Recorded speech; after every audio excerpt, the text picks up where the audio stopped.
जी नमस्कार, मेरा नाम सनी श्रीवास्तव। स्वागत है आपका टीचर्स अड्डा 24/7 के यूट्यूब चैनल पे। देखिए DSSB के फॉर्म आ गए हैं और एनटीटी के फॉर्म भरे जा रहे हैं। पीजीटी वाले फॉर्म भी आए हुए थे और अभी आगे टीजीटी वीजीटी के फॉर्म भी जल्दी ही निकलने वाले हैं। ऐसे में कुछ डॉक्यूमेंट जो हैं आपके पास बिल्कुल रेडी होने चाहिए फॉर्म की फिलिंग के लिए। तो कुछ जो इम्पोर्टेंट डॉक्यूमेंट और जो चीज़ें आपको फॉर्म फिलिंग के लिए चाहिए होती हैं उन पर हम चर्चा कर लेते हैं। देखिए, सबसे पहले और सबसे ज़रूरी चीज़ है 10th का आपके पास रोल नंबर होना चाहिए, ठीक है। 12th की आपके पास मार्कशीट और डिग्री होनी चाहिए। ग्रेजुएशन अगर आपने ग्रेजुएशन के बेस पे भर रहे हो या पोस्ट ग्रेजुएशन के बेस पे भर रहे हो तो उसकी आपके पास क्या होनी चाहिए, मार्कशीट होनी चाहिए, ठीक है। अगर आपने टीचिंग का कोई डिप्लोमा कर रखा है या आपने बीएड कर रखा है तो उसकी आपके पास क्या होनी चाहिए, मार्कशीट होनी चाहिए। इन सब का आप जिस भी कैटेगरी के लिए फॉर्म भरेंगे, टीजीटी के लिए या पीआरटी के लिए या एनटीटी के लिए, उसमें जो भी चीज़ इसमें से आवश्यक होगी, अगर आपके लिए डिप्लोमा आवश्यक है तो वो मार्कशीट होनी चाहिए। आप डिग्री के बेसिस पे भर रहे हो, बीएड के बेसिस पे भर रहे हो तो उसकी मार्कशीट होनी चाहिए। 10th का रोल नंबर बहुत ज़रूरी है, ठीक है। इसके अलावा कुछ चीज़ें जो है, कुछ सर्टिफिकेट आपके पास होने चाहिए और कुछ आपसे DSSB के फॉर्म भरते समय चीज़ें मांगी जाती हैं।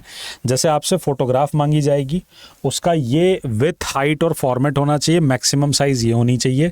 आपके सिग्नेचर का स्कैन मांगा जाएगा जिसका विथ हाइट फॉर्मेट और मैक्सिमम साइज़ ये होना चाहिए। इंस्ट्रक्शन जो दिए गए हैं with height format max size, thumb impression, तो लेफ़्ट और राइट दोनों ही थंब लगते हैं उस पर, तो उसका ये मैक्सिमम आपका क्या होना चाहिए, विथ हाइट फॉर्मेट होना चाहिए। तो इसको आप देख लीजिएगा, ये चीज़ होनी चाहिए, मतलब फोटोग्राफ, सिग्नेचर और अंगूठे का इम्प्रेशन लेफ़्ट और राइट दोनों, ठीक है। सर्टिफिकेट की अगर बात की जाए तो अगर आप EWS से फॉर्म भर रहे हैं तो उसका सर्टिफिकेट लेटेस्ट बना होना चाहिए, और OBC हैं या आप SC हैं या ST हैं तो उसका भी आपके पास सर्टिफिकेट होना चाहिए। और ये ज़रूरी है, इसलिए अगर आपने नहीं बनवाया है तो इसको बनवा लीजिए, क्योंकि ये चीज़ आपके फॉर्म भरने के समय आगे भी काम आती है, फॉर्म भरने के समय भी काम आती है, ठीक है। अगर आप किसी भी ऐसी कैटेगरी से बिलोंग करते हैं जो फिज़िकल डिसेबिलिटीज़ से रिलेटेड है, मतलब दिव्यांगता आपके अंदर किसी भी तरह की है, तो उसका भी आपके पास सर्टिफिकेट होना चाहिए। तो सर्टिफिकेट में ये चीज़ें चाहिए होती हैं। इसके अलावा अगर मैं बात करूं तो आपके पास एक अच्छा इंटरनेट कनेक्शन होना चाहिए, या फिर अगर आप साइबर कैफ़े से फॉर्म भरवा रहे हैं तो बहुत ध्यान से देख के एक एक स्टेप पे बनाइएगा, फॉर्म को भरिएगा, खुद रहिएगा उस समय वहाँ पर।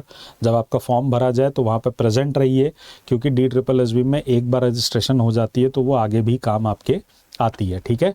तो ये कुछ ज़रूरी डॉक्यूमेंट्स हैं जो आपके पास होने चाहिए और इनको आप बहुत ध्यान से अभी ही रेडी कर लीजिए। जो अभी फॉर्म भर रहे होंगे उनके लिए तो चाहिए ही चाहिए, जो आगे फॉर्म भरेंगे उनको भी ये चीज़ें चाहिए होती हैं, ठीक है। बाकी फॉर्म को कैसे भरना है, स्टेप बाय स्टेप कैसे भरना है एनटीटी के फॉर्म के लिए, उस पर ऑलरेडी एक वीडियो बन रखी है, उसे आप देख लीजिए अगर आप नहीं देखे हैं तो। और DSSB से रिलेटेड किसी भी इन्फॉर्मेशन के लिए आप हमारे चैनल के साथ जुड़ सकते हैं, तो चैनल को आप सब्सक्राइब कर सकते हैं, ठीक है। ध्यान रखिएगा अपना, मिलते हैं आगे किसी वीडियो में इसी तरह की कुछ बातों के साथ। तब तक के लिए जय हिंद, जय भारत, नमस्कार।